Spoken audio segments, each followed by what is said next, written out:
At Delta, all our residents have post-traumatic brain injuries. I've been so inspired. George is wheelchair-bound, doesn't speak. The staff at Delta has been so loving that they understand him. They know what George is thinking. The Delta group has been terrific, no question. Well, that's the most special part, I think, about Delta is it's a lot of clients here and residents here that are low income, that have relied on the state for their medical care and oftentimes Medicaid plans. I was looking for a facility where I would make an impact on the community and people that were most precious in need of care. It has been a great experience. This is a unique healthcare setting where they take care of people with post-traumatic brain injuries, but Delta is unique for each resident. It's their home. It's a place where they have plenty of activities and, things that they could make their life more enriched. I work in the activities department. I make them laugh, I make them think, sometimes make them cry. I keep their mind and their body as busy as I can, letting them be human, not a commodity. And it's meeting each resident at their level and treating them as a human being and the creation of God that they are. My children and I, we bring instruments down for the residents to play. We have them singing, playing instruments, and we have the entire gym is full of the residents. Some of the nursing staff has said, I've never even heard this resident's voice before, and they're singing. My mother, Claudia Martin, when she was 51, 19 years ago, had an aneurysm.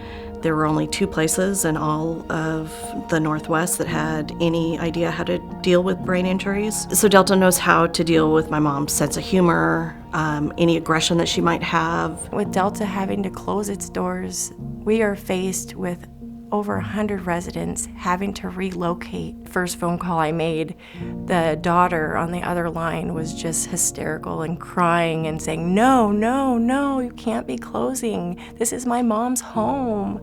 Where's she gonna go? It was just really hard to know that there was no other choice, and explaining to her that Delta is a facility that had been running for 50 years, but the funding is not there.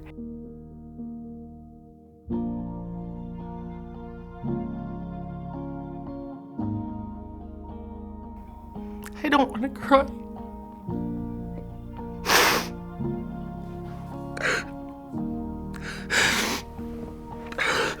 I don't know. I don't know what's gonna happen. Her grandchildren come down and celebrate their birthdays and their good report cards with her.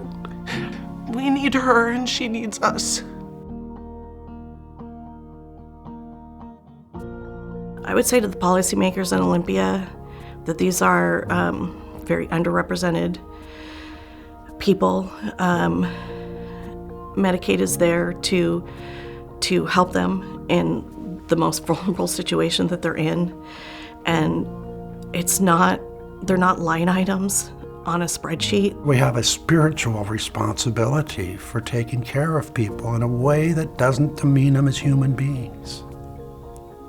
I want them to understand the value of every person in this state, not just those who vote or donate.